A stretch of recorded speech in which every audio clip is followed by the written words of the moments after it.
안디옥 교회와 그리스도인. 사도행전 11장 19절에서 30절 말씀입니다.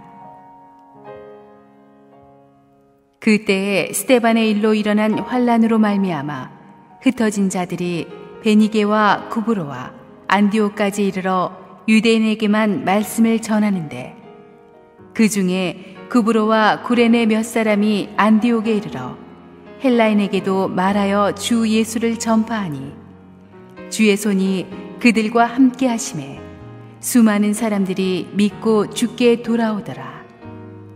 예루살렘 교회가 이 사람들의 소문을 듣고 바나바를 안디옥까지 보내니, 그가 이르러 하나님의 은혜를 보고 기뻐하여 모든 사람에게 굳건한 마음으로 주와 함께 머물러 있으라 권하니, 바나바는 착한 사람이요 성령과 믿음이 충만한 사람이라. 이에 큰 무리가 주께 더하여지더라.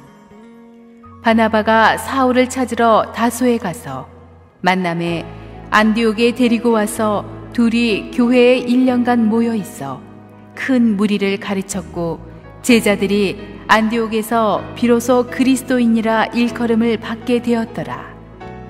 그때에 선지자들이 예루살렘에서 안디옥에 이르니, 그 중에 아가보라 하는 한 사람이 일어나 성령으로 말하되 천하에 큰 흉년이 들리라 하더니, 글라우디오 때에 그렇게 되니라.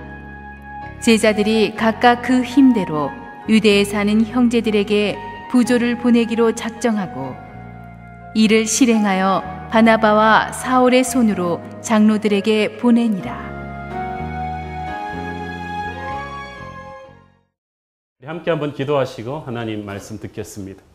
사랑하는 아버지, 은혜를 감사합니다. 부족한 우리들을 오늘도 붙잡아 주시고 하나님의 음성에 귀를 열게 하시니 감사합니다. 오늘 주님 말씀하여 주옵소서. 예수님의 이름으로 기도합니다. 아멘. 고넬료 일가의 성령 세례 혹은 이방인의 성령 세례 사건으로 인해서 교회는 본격적인 이 글로벌 미션 시대로 접어들게 됩니다. 사도행전을 읽어가느라 보면 마치 이 거대한 산불이 이 빠른 속도로 숲을 태워나가는 듯한 느낌을 받습니다. 예루살렘에서 시작된, 아주 자그맣게 시작된 이 복음의 불이 예수님 예언하신 그대로 유대와 사마리아와 땅끝까지 가는데, 이제 땅끝까지 올 때까지가 이제 10년이 걸렸어요. 사도들은 보면은 전부 땅끝까지 가서 복음 전하다가 나중에 순교하게 되는데, 정말 그들은 자신들이 살아있는 동안에 주님 다시 오실 것이라는 긴박감과 확신을 가지고 이렇게 복음을 전했던 것 같습니다. 이렇게 현대 사람들처럼 그렇게 막 널널하게 시간을 쓰지 않았어요. 살아있는 동안에 주님 다시 오시기 전에 복음을 전해야 된다는, 땅끝까지 복음을 들고 가야 된다는 이런 절박감으로 달렸기 때문에 이 한 세대, 한 40년 동안에 복음이 로마 제국 전역으로 번지게 되었던 것입니다. 이 로마 제국 전역이라고 한다면 오늘날 우리가 알고 있는 중동과 유럽과 아프리카 북부와 소아시아 전체를 아우르는 거대한 땅입니다. 스마트폰도 없고 비행기도 없고 자동차도 없고 기차도 없고 아무런 그런 문명의 이기가 없이 그만큼 이뤄냈다는 것은 그들이 얼마나 강렬한 성령의 힘에 사로잡혀서 하나님의 일을 했는가를 보여주는 것입니다. 우리를 참 부끄럽게 하죠. 오늘의 본문은 그 세계 선교의 핵심 헤드쿼터로 부상하게 되는 안디옥 교회의 시작과 부흥을 다루고 있습니다. 이 안디옥 교회의 시작은 예루살렘 교회에서 일어났던 대핍박 사건으로 시작되었습니다. 그 흩어짐이 축복이 되었습니다. 사도행전을 보면 이 고난이 우리의 영적인 야성에 불을 붙인다는 사실을 알 수가 있죠. 당장은 힘들죠.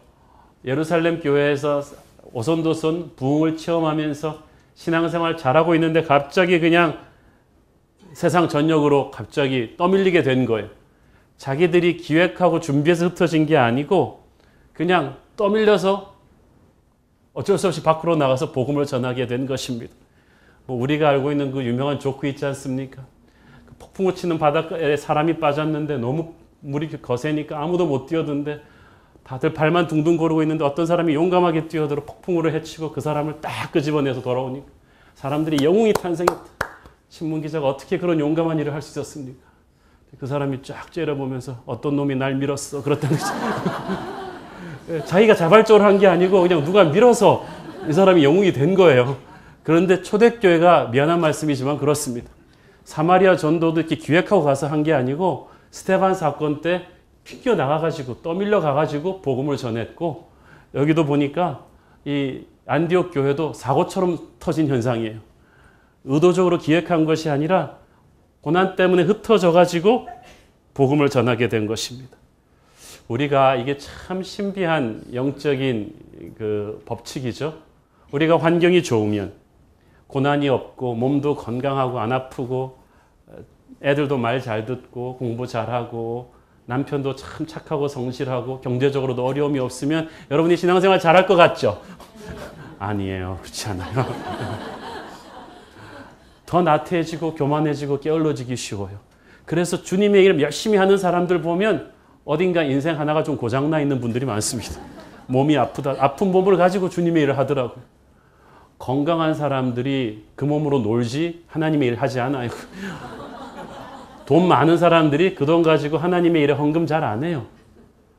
가난하고 힘든 사람들이 거기서 헌금하고 병든 몸을 가지고 하나님의 일을 하고, 시간이 없는 사람들이 하나님의 일에 시간을 드리는 희한한 영적인 법칙이 있습니다. 고난과 역경 속에서 우리는 영적으로 더 강해지고 복음은 더 파워풀하게 이렇게 확산되는 것입니다. 초대교회 때도 그렇고 지금도 그렇습니다. 가장 고생을 많이 한 민족이 가장 영적으로 야성이 있습니다. 그 유럽의 30년, 100년 전쟁 때 가장 유럽 교회 부흥이 많았어요. 가장 영적으로 뜨거웠습니다. 가장 많은 선교가 진행된 20세기는 가장 많은 전쟁과 참상이 있었던 시대이기도 합니다. 한국도 그렇습니다. 한국 전쟁이 우리나라에겐 비극이었지만 그것 때문에 북쪽의 크리스찬들이 내려와서 한국 남한교회의 영적인 야성을 일깨웠습니다. 그래서 하나님께서는 고난을 많이 겪은 이 민족에게 유달리 큰 부흥을 주셨는지 모르겠습니다. 우리가 시골에서 어렸을 때 이렇게 불 나는 거 끄겠다고 막대기로 두드리면 어떻게 되죠? 불이 더 튀어요. 산지사방으로 더 튑니다. 교회가 그렇습니다. 제국이 핍박을 한다고 막대기로 때리면 사방으로 튀어버려요. 그리고 그 불길이 산지사방으로 흩어져 나가서 그들이 흩어진 사람들이 다 전도자가 되고 선교사가 되었습니다. 한민족 디아스포라가 그랬습니다. 20세기에 한국이 힘들고 어렵던 이 시대에 수많은 동포들이 800만이 넘게 전 세계로 이민으로 나가서 중국 사람들은 이민자들이 식당을 세웠지만 한국 사람들은 교회를 세웠습니다. 꼭 유대인 디아스포라와도 같습니다. 저는 여러분이 어디를 가든지 전도자가 되고 선교사가 되기를 바랍니다. 여러분이 뭐 전도하려고 간 건 아니겠지만 어쨌든 하나님이 보냈기 때문에 거기서 전도자가 되는 거예요. 이 흩어진 자들 중에서 이 안디옥의 축복이, 부흥이라는 뜻밖의 축복이 나타납니다. 베니게와 구브로와 안디옥까지 이르는 사람들이 있었는데 이 안디옥은 로마 제국 3대 도시 중에 하나입니다. 상식적인 퀴즈 질문으로 로마 제국의 3대 도시가 어디일까요? 하나는 로마, 또 하나는 안디옥, 방금 얘기했죠. 나머지 하나는 어디겠어요? 알렉산드리아입니다. 예. 로마, 알렉산드리아, 안디옥 이 세 개 3대 도시인데 특별히 안디옥은 국제 무역 도시의 메카입니다.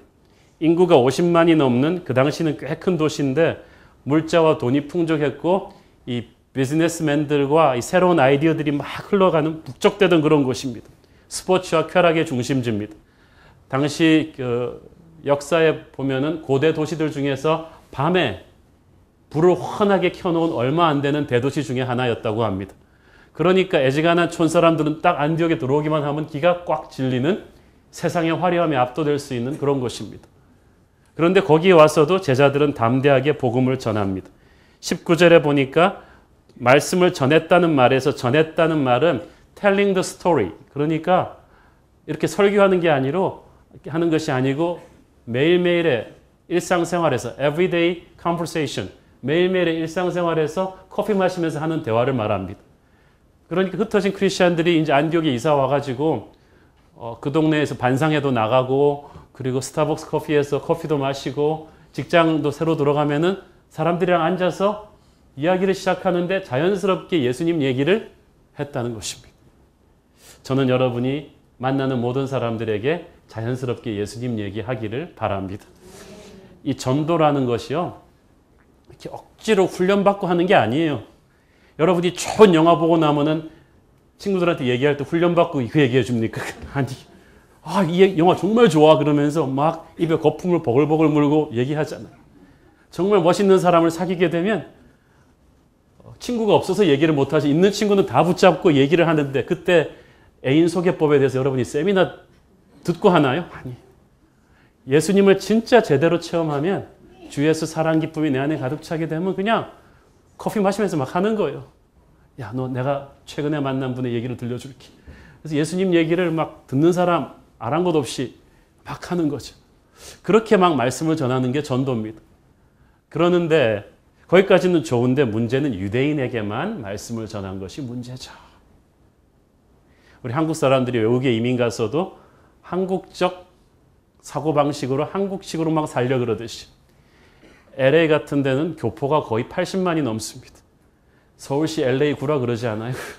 거기는 난 LA 이민 가는 분이 영어 회화 공부하길래 하지 말라 그랬어요. 영어 쓸 일이 별로 없었어요. 거기 가서도 한국식으로 사는 거예요. 그런데 여기 하나님이 해외로 예루살렘에 핍박을 줘서 해외로 쫓았는데도 그러면 외국인에게 복음을 전하라고 쫓은 건데 이 사람들이 그걸 모르고 자기 편한 유대인들한테만 복음을 전한 것입니다. 여러분은 여러분 편한 사람한테만 복음 전하지 않게 되길 바랍니다. 여러분이 보낸 곳에 그 사람한테 복음을 전해야 돼요. 그 중에 그런데 그렇게 전한 사람이 있었어요. 대부분의 사람들은 아직 유대인적 선민의식에서 벗어나지를 못했는데 일부 소수가 20절에 보니까 some of them, 아주 작은 소수가 안디옥에 이르러 헬라인에게도 non-Jews, 그러니까 유대인이 아닌 이방인들에게도 주 예수를 전파했다는 것입니다. 어떻게 이 사람들은 유대인들의 선민의식을 깨고 이방인들한테 복음 전할 생각을 했을까요? 이 사람이 자기들도 교포 출신들이에요. 구브로와 구레네 사람이라 그러잖아요. 자기들도 이 디아스포라 이민자 출신이기 때문에 자연스럽게 외국인들한테 다가가서 복음을 전할 수가 있었던 것입니다. 하나님께서 그때부터 축복하셨어요. 자, 여러분 이거 잘 보세요. 재밌죠? 수많은 사람이 흩어져서 복음을 전했는데 대부분은 유대인에게만 말씀을 전했어요. 그런데 그 사람들한테는 아무 일도 안 일어났어요. 이 사람들은 불순종한 거죠. 하나님의 뜻을. 그런데 불순종한 사람들을 하나님이 벌한 건 아닌데 중요한 것은 축복하지 않았어요. 그런데 21절에 주의 손이 그들과 함께 하시매, 이 말은 The hand of the Lord was with them. 이것은 구약말로 하나님의 능력이 기름 부어졌다는 뜻입니다. 그 축복은 누구에게만 왔느냐 하면 순종한 소수에게만 온 것입니다. 하나님의 손이, 하나님의 능력이 기름 붓기 시작한다. 자, 여러분, 인간의 손을 빌려서 한 것은 처음에는 창대해 보여도 갈수록 미약해지지만 하나님의 손이 함께한 것은 처음에는 미약해 보여도 갈수록 창대해집니다. 하나님께서는 누구에게 손을 얹어주셨나요? 순종한 이 소수에게 손을 얹어준 거예요. 여러분이 하시는 일에 하나님의 손을 얹어주기를 바랍니다. 그러려면 순종하셔야 돼요. 사람들 눈치 보지 말고 하나님 음성을 듣고 순종한 소수에게 하나님의 손이 함께하기 시작하는 거예요.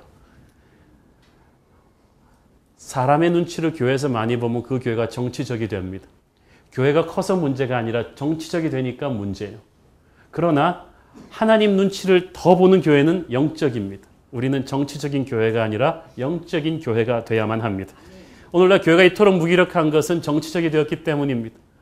목사님, 장로님, 집사님들이 서로 눈치 보고 파워 게임을 하느라고 이 하나님의 위대한 음성을 듣지를 못해요. 그래서 유대인들한테만 복음 전하는 거예요. 그런데 이 소수가 나가서 순종하니까 하나님의 손이 그들 위에 얹습니다. 저는 여러분의 기업에, 사업에, 프로젝트에 여러분의 자녀들 위해 하나님의 손이 얹어지길 바랍니다. 주의 손이 그들과 함께 하심에 부흥이 터지는 거예요.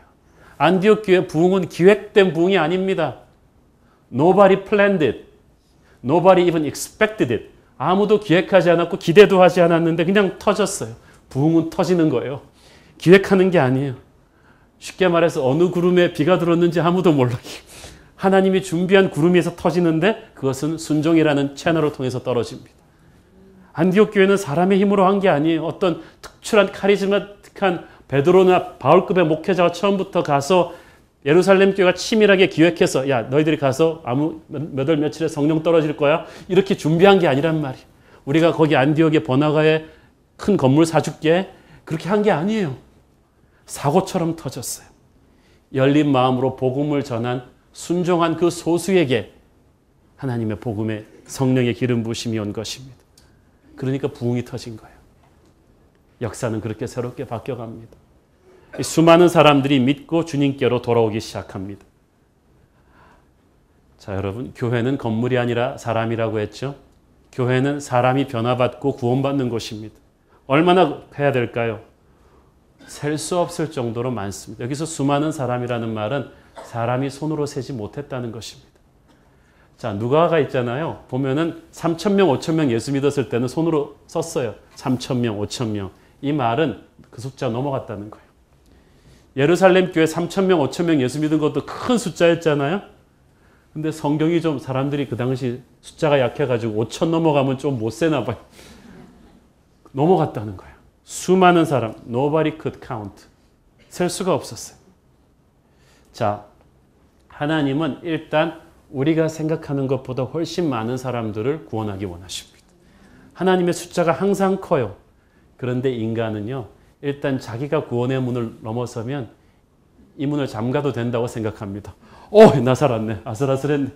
그래서 탁 잠가주는 그 스릴을 만끽하는 것 같아요. 이런 분들이 교회도 많습니다. 이런 분들이 자주 쓰는 말이 그것입니다. 교회는 좀 오붓한 가족 같은 분위기를 유지했으면 좋겠어요.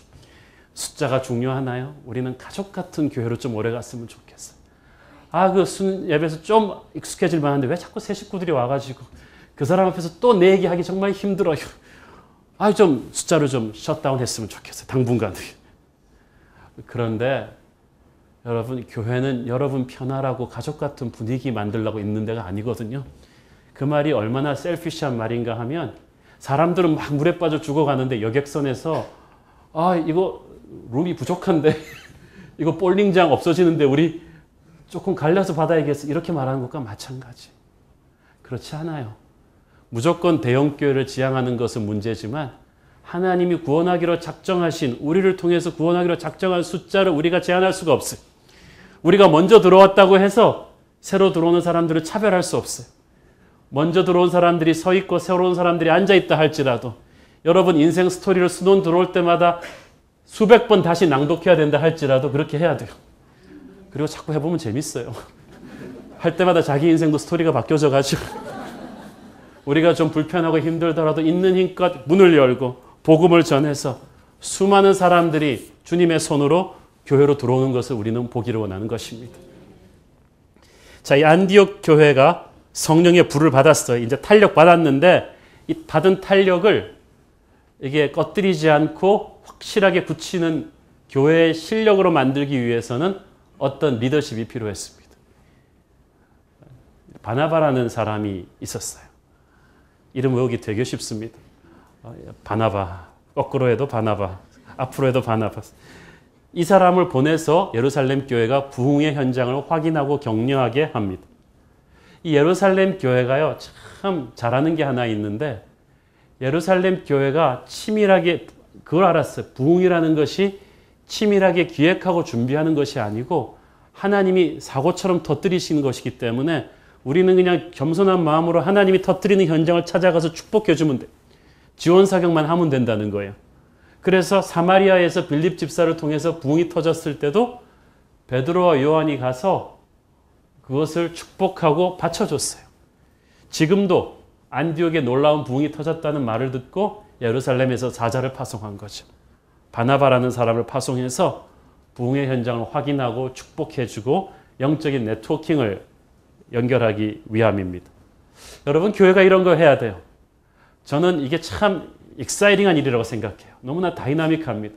우리 교회뿐 아니라 세상 곳곳에 다 전혀 뜻하지 않았던 곳에 하나님이 전혀 뜻밖의 부흥을 터뜨릴 때 이걸 보고 우리가 깜짝 놀라면서 축복하는 거예요. 질투하는 게 아니고. 우크라이나의 그 백인 지역에 흑인 목사가 들어가서 부흥을 일으켰다. 얼마나 축복할 일입니까? 믿음의 형제 자매 교회들끼리는 전 세계의 그런 하나님의 부흥의 현장을 방문하고 축복하고 격려하며 하나가 될 필요가 있다고 생각합니다. 앞으로 그런 일들이 많이 일어나게 될 것입니다.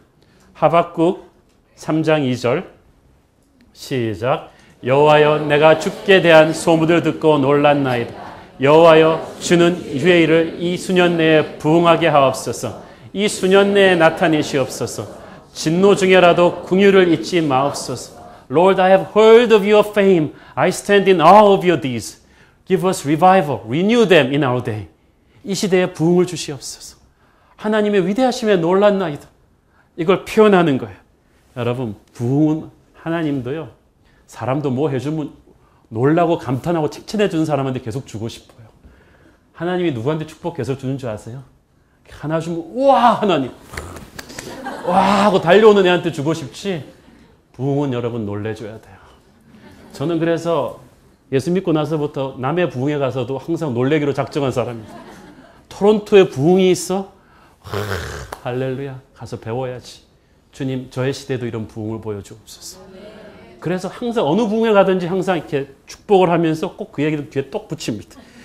우리 교회에도 저에게도 제게도 이 부흥을 주시옵소서.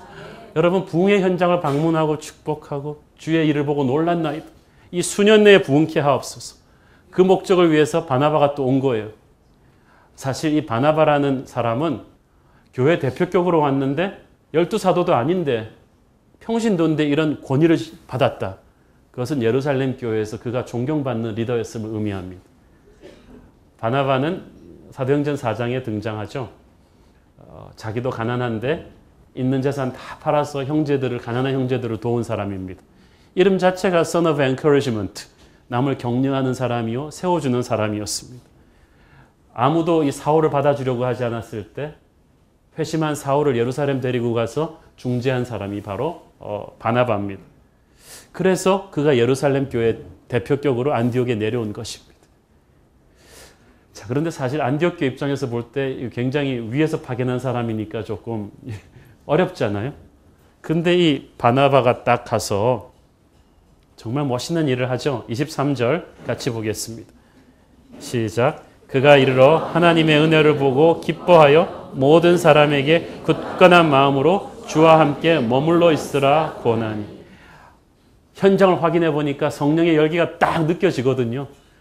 부흥을 체험한 사람은 부흥을 빨리 알아봅니다. 원래 자기가 스타 플레이어 출신의 감독은 딱 신인 스타를 보면은 순식간에 딱 압니다. 이놈 다른데? 군기의 일학인데?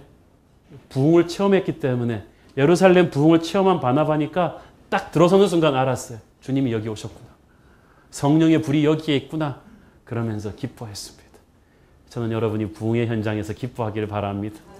몸이 힘들고 어렵더라도요. 저는 딱 예배에 들어가면 이 부흥의 현장에 들어가면 막 힘이 생기는 거예요. 남의 부흥도 괜찮아요. 그냥 가서 은혜를 받으세요. 그리고 축복하는 거예요. 그런데 바나바가 한 중요한 일이 있습니다. 굳건한 마음으로 주께 붙어 있어라. 여기서 굳건한 마음은 변하지 않는 마음으로 with a focused attention 초점을 딱 맞추고 unshakable attitude 흔들리지 않는 태도로 주와 함께 머물러 있어라.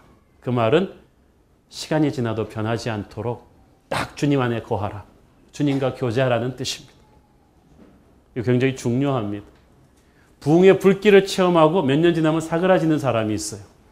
그런데 그 부흥의 불길을 장기적인 신앙의 저력으로 연결시키는 게 필요해요. 죽음을 눈앞에 둔 여호수아가 이스라엘 백성들한테 한 마지막 유언도 그것이었습니다.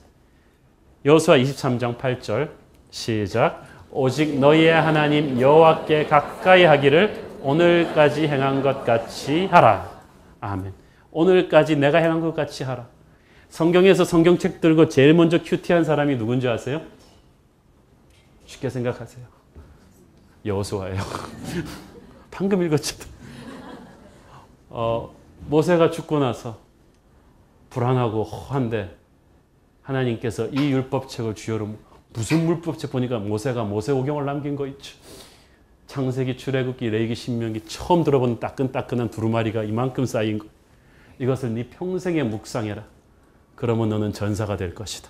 영적인 승리자가 될 것이다. 그래서 여호수아는 가나안 전쟁을 수행하면서 계속 말씀을 읽고 나서 작전 계획 짜고, 말씀을 읽고 나서 선포하고, 말씀과 함께 주님과 함께 교제한 그대로 너희들도 이렇게 살아라고 말했습니다. 이게 영적인 실력의 비결입니다.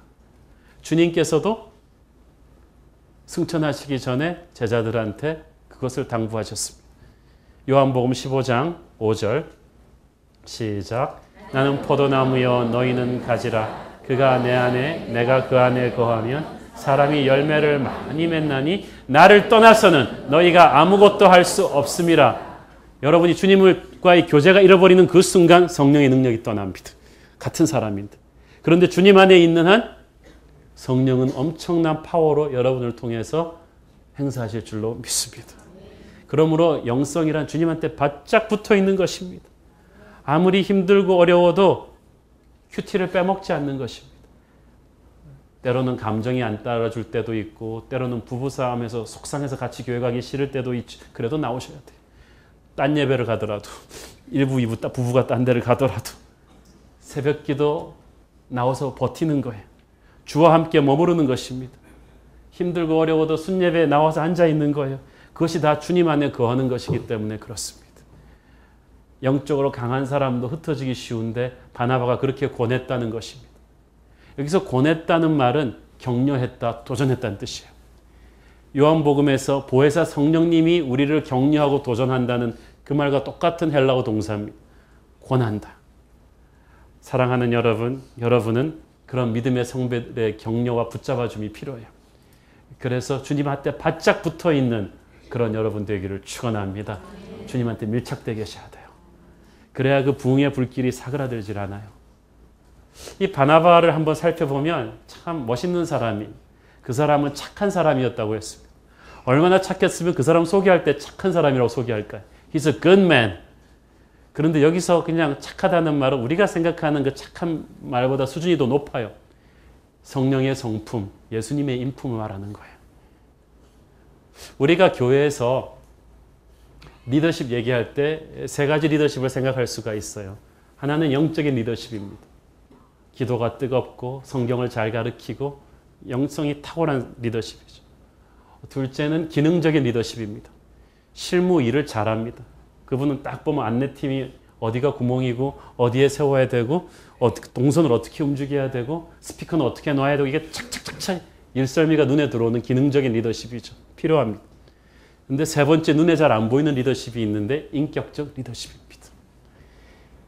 이 사람은 노래도 그저 그래서 성가대에도 최종용 집사님한테도 픽업 안 되고 이렇게 주일학교 교사할 만큼 탁월하게 성경 지식도 없고 그렇지만 이 사람이 있으면 싸우는 데서 화목이 되고 눈에 뜨지 않던 사람들이 드러나게 되고 새 가족이 싹 정착하게 되는 그런 신비한 인격적인 리더십이 있어요.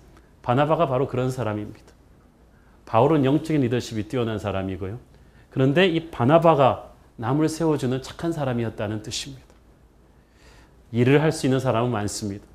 그러나 남을 세워주고 자기는 내려오는 그런 착한 사람, 예수의 인품을 닮은 사람은 적습니다. 저는 우리 새로운 교회 성도들이 이런 성품 갖게 되기를 축원합니다. 그는 또 성령과 믿음이 충만한 사람이었다고 했습니다. 이 말도 멋있습니다. 믿음 있는 사람은 많은데 뭐 다 조금씩 믿음은 있죠. 그러나 믿음이 충만한 사람은 적어요. 성령 체험한 사람은 많지만 성령이 충만하다. 성령과 믿음이 충만하다는 것은요. 그 사람이 예수님으로 가득 찼다는 거예요. 하나님으로 가득 찬 거예요. 우리는 보통 믿음이 있다 그러면서도 힘들면 아는 사람한테 전화하게 되지 기도하게 되지 않아요. 내 경험에 의지하게 되지 내 철학에 의지하게 되지 기도하기 쉽지 않아요. 그런데 성령과 믿음이 충만한 사람은 어떤 상황 속에서도 기도합니다. 자기의 지혜를 구하지 않습니다. 기도 안 해도 될 것 같은 사람이 기도합니다. 하나님의 뜻을 구합니다. 늘 하나님으로 가득 차 있습니다. 이 사람은 꾹 찌르면 예수님만 나옵니다. 그게 바로 스테반이고 그게 바로 바나바였다는 것입니다. 저와 여러분이 성령과 믿음 충만한 사람 되기를 축원합니다. 이 바나바의 리더십의 하이라이트는 사울, 훗날 바울이 되는 이 걸출한 인물을 찾아서 동역했다는 것입니다. 이 바나바가 이제 이 성령의 불을 받고 폭발적으로 부흥하려는 이 안디옥 교회를 보면서 격려하면서 또 뭔가 이 사람들한테 필요한 것을 느꼈는데 보니까 이게 훈련과 양육이에요. 훈련, 양육.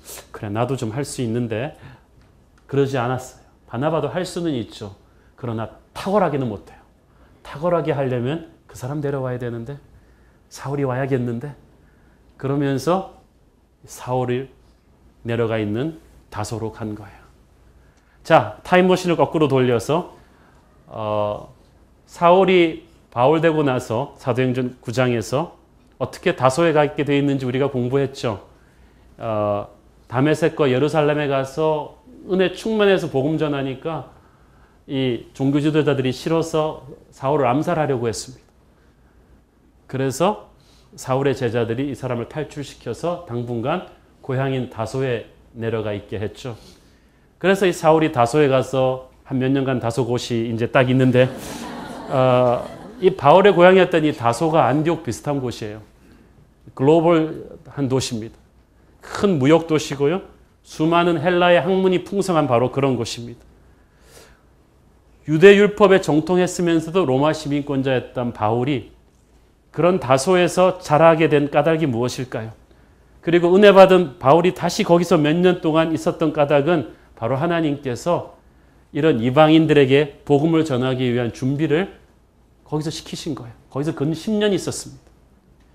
바울은 그런 생각도 들었어요. 내가 왜 이렇게 시간 낭비하고 앉아 있을까? 나 이러다가 늙어가는 거 아닌가?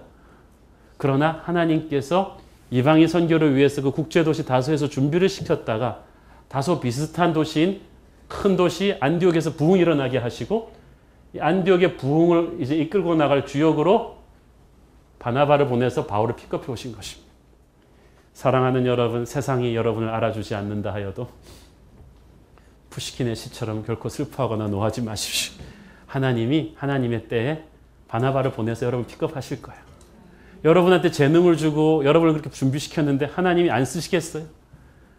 그러니까 하나님이 나를 안 알아준다고 화딱지 내지 마시고 준비하고 계세요. Your time will come. 바나바가 옵니다. 내일 올지도 모르겠습니다. 바나바가 와서 여기를 픽업할 것입니다. 자, 그런데 26절에 보니까 누가는 이렇게 기록을 하죠. 만남에 안디옥에 데리고 와서 둘이 교회에 1년간 모여 있어 큰 무리를 가르쳤다고 했죠. 그러니까 이미 안디옥에는 큰 무리가 있었다는 거예요. Great numbers of people. 아까 제가 말씀드렸죠. 5,000명 이상 넘어가는 큰 무리입니다. 이미 하나님께서 그렇게 많은 사람들이 은혜 받고 열정을 가지고 이제 준비를 시켜 놓았는데 이런 좋은 학생들이 없어요. 그래서 바나바와 바울이 1년 동안 집중해서 제자 훈련 시킨 겁니다. 안디옥 LCS 쫙 한 것이 훈련이 필요해요. 아무리 성령 체험해도요. 이 불길이 지속되기 위해서는 말씀으로 양육받아야 돼요.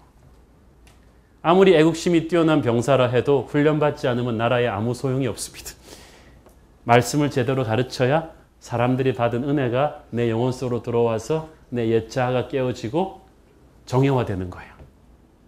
그래서 안디옥 교회가 수적으로 질적으로 부흥하게 되는 거죠. 어쨌든 이 바나바의 장점은 일을 독점하지 않았다는 것입니다. 항상 다른 사람과 함께 했고 그것도 일을 나눠줄 때 애지간하면 새로운 사람을 조연 만들고 자기는 여전히 주연인데 바나바는 바울한테 주연하라. 메인 티처가 바울이었겠어요? 바나바였겠어요? 제가 볼 때 바울이에요. 바나바가 글 쓴 게 없잖아요, 성경이. 바울이 당대 학자니까 바울을 주연 무대에 세우고 바나바는 옆에서 이 조수로 만족했어요. 바울이 설교 잘 해가지고 사람들이 막 변하는 걸 보면서 바나바는 질투심에 이글거리지 않았어요. 아, 정말 좋다. 바울이 정말 실력 발휘하는구나. 너무 감사하다. 이러고 있었던 거예요. 이거 쉽지 않습니다. 여러분, 동역 정말 어렵습니다. 하나님의 일을 하다 보면 일이 어렵지 않아요. 저 사람이 어려운 거지. 하나님 어떻게 저런 사람을 창조했어. 그것도 내 옆에 바로 옆에 둬가지고. 그런 사람은 또 성실해. 꼭 내 옆에 아프지도 않아요. 꼭 거기 있어. 그럼 차라리 나 혼자 해버리고 말지. 제 경험상요, 교회에서 일할 때 실력 좋은 사람 있잖아요. 똑똑한 사람들은 성깔이 있습니다. 그런데, 그러니까 바나바와 바울이 동역할 때 누가 더 많이 참아야 했을까요? 제가 볼 땐 바나바가 참아야 했을 거예요. 바울 한 성격 하잖아요. 나중에 베드로한테도 들이받는. 그런데 이 바나바가 예수님의 성품을 가졌으니까 이 바울을 세운 거예요. 둘 중에 하나는 예수님 닮아야 이게 동역이 되거든요. 그래서 바울의 환상의 팀웍이 이루어진 것입니다. 사실 영성이나 실력은 바울이 더 탁월했지만 바나바가 없었으면 바울은 없습니다.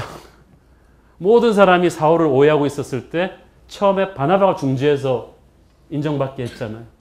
그리고 다소에 가서 몇 년째 썩고 있는데 바나바가 가서 픽업해서 데려오지 않았으면 바울이 메인 무대에 나올 수가 있었을까요? 교회에는 바울 같은 실력자도 필요하지만 바울을 알아주고 세워주는 바나바 같은 인격자도 필요합니다. 그러므로 여러분 속으로 결심하십시오.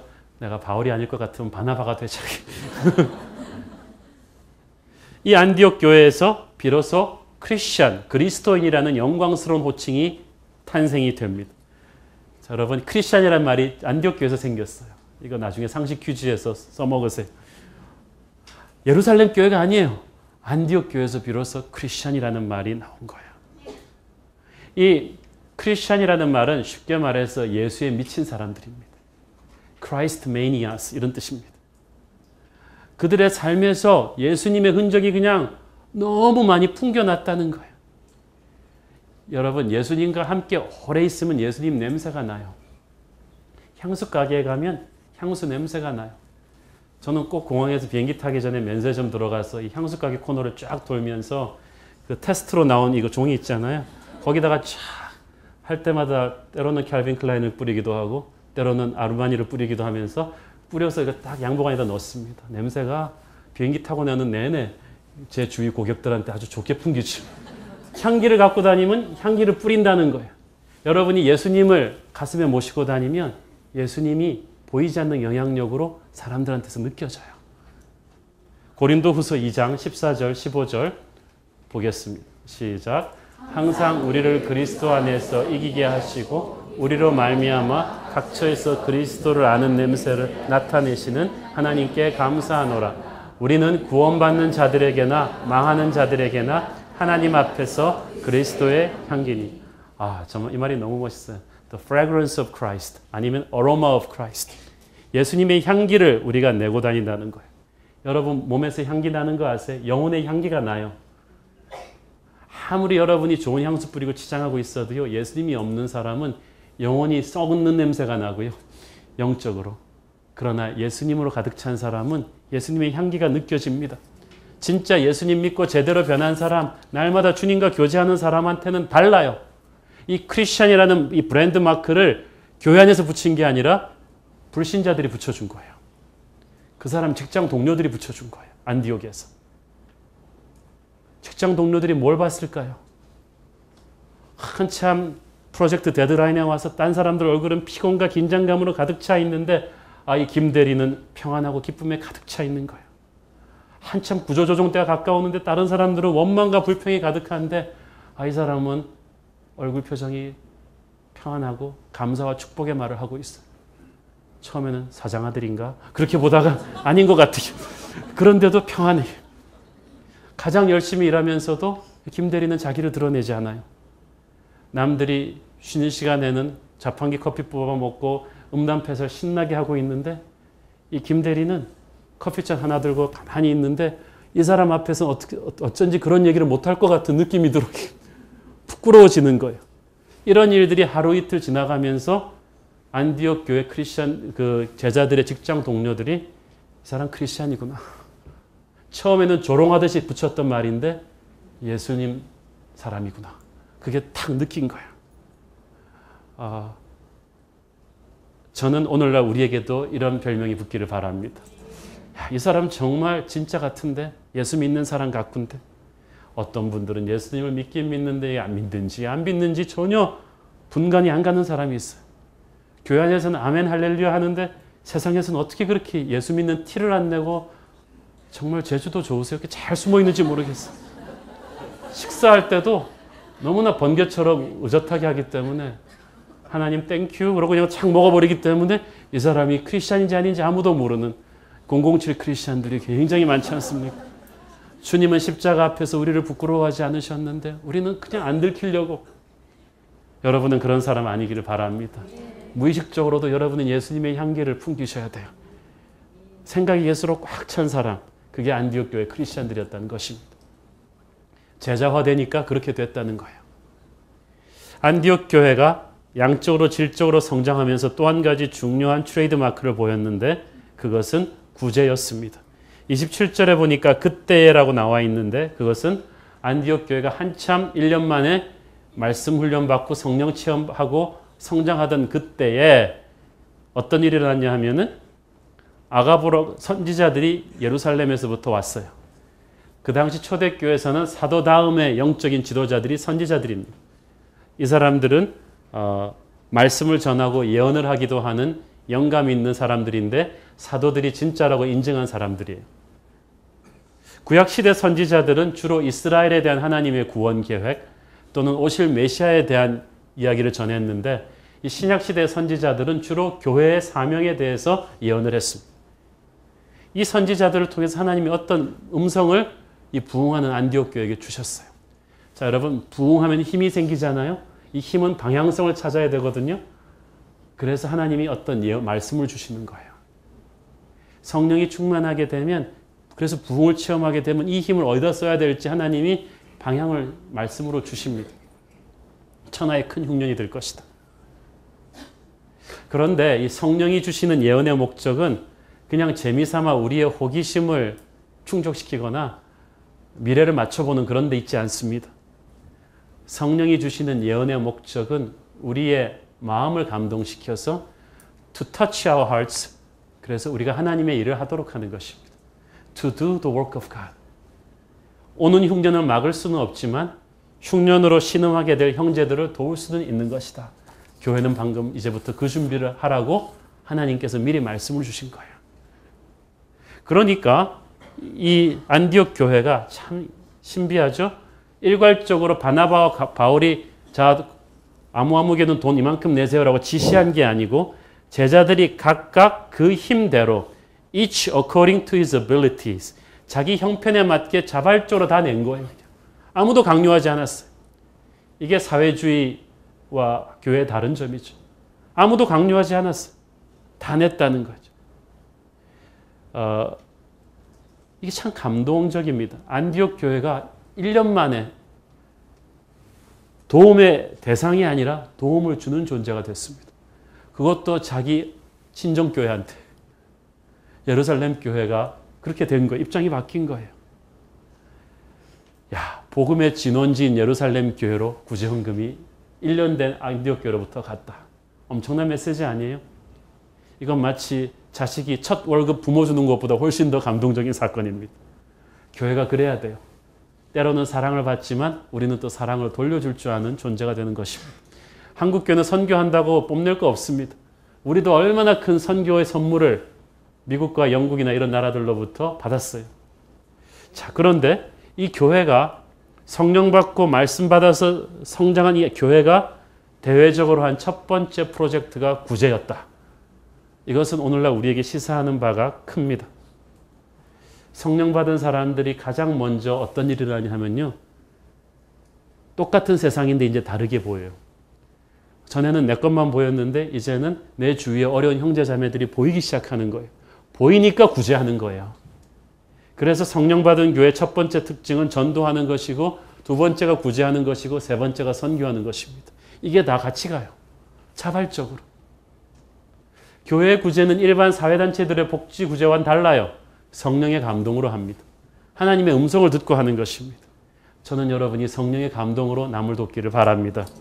누가 시키지도 않았는데 형제들이 서로 돕기 시작하는 것이고 이 성령이 인도하시는 구제는 교회의 영적인 질서를 통해서 하죠. 자기들 돈으로 따로따로 예루살렘으로 보낸 게 아니라 바나바와 바울을 통해서 전달합니다. 우리 새로운 교회도 그런 일들이 많이 일어나지 않습니까? 아무 형제가 어려운 것 같아요. 그 형제님 도움이 됐으면 좋겠어요. 무기명으로 교회 목적 헌금 내는 분들이 참 많았습니다. 교회는 그걸 기쁘게 전달합니다. 교회는 그런 축복의 통로가 될 것입니다. 저는 우리 새로운 교회가 있음으로 말미암아 우리 주위의 한국 사회에 많은 힘들고 어려운 이웃들에게 사랑의 구제가 흘러가기를 기도하고 있습니다. 그게 하나님의 축복이거든요. 안디옥 교회. 저는 이 안디옥 교회를 가만 보면서요, 이런 생각을 했습니다. 이런 교회는 있잖아요. 전혀 예기치 않게 태어난 옥동자예요. 달떡 같은 아들이에요. 의도한 게 아니에요. 어떻게 이런 애가 태어났지?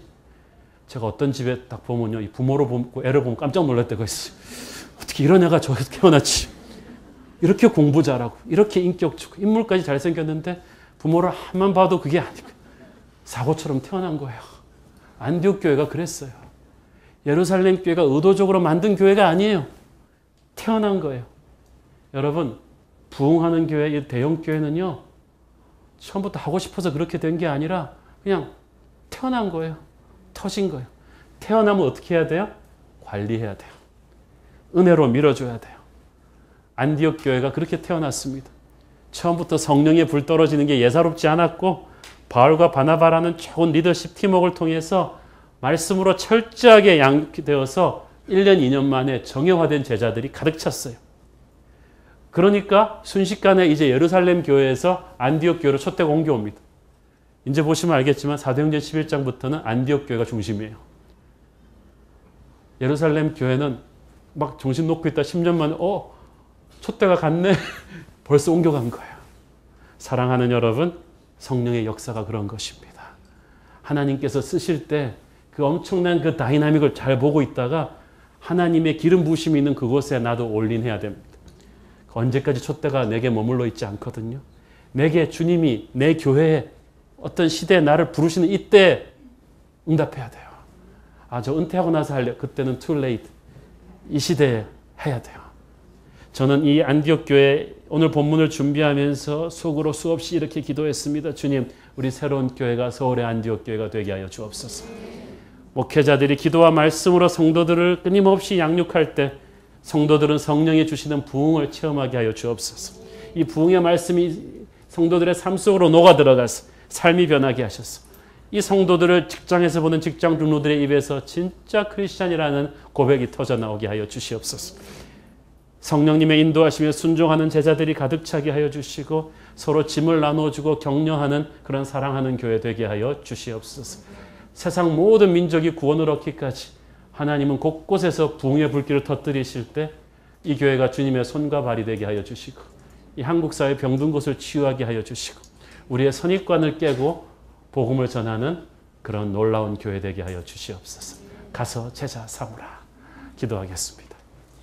사랑하는 아버지, 은혜를 감사합니다. 하나님, 이 교회가 정말 21세기 서울의 안디옥 교회가 될 수 있겠습니까? 주님, 그렇게 될 줄로 믿습니다. 주님, 이 교회를 생긴 지 2년 만에 주님께서 그렇게 축복하여 주신 줄 믿습니다. 하나님, 우리 성도들에게 성령의 능력을 부어 주옵소서. 글로벌 시대 세계 선교를 감당할 수 있는 이 시대의 안디옥 교회가 되게 하여 주시옵소서. 물이 바다를 덮는 것 같이 하나님의 부흥의 불길 우리를 통해서 또 세상으로 흘러나가게 하여 주옵소서. 예수님의 이름으로 기도합니다. 아멘.